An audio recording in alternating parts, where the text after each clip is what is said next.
If you are coming from Marcos Highway, you pass through Ligarda Road. Diretsuhin mo yung Ligarda Road to Mount Crest Hotel, going up to the City Hall Loop. Safe po yun, walang coding yun. And then you go to Nagilan Road, you can pass through Bukaukan Road, diretso hanggang Tagrix to La Trinidad. Safe po yun, wala pong coding doon. And then you can continue to Trancoville area, wala pong coding doon na area. Diretso sa Brookside, Emruhas, and then sa bridge ng Teachers Camp, wala pong coding doon. Under the bridge, and then you turn left, going up to Botanical Garden, safe po ang mga lugar na yun. And then you can pass again sa Pakdal Rotunda, Pakdal Circle, you go right to South Drive.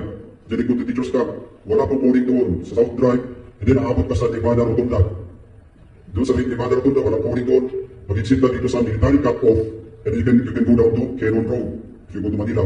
Or, punta ka na naman sa ilalim ng BGH flyover, sa BGH Rotunda, exit ka na naman sa Marcos Highway. Wala pong coding ang mga areas na yun.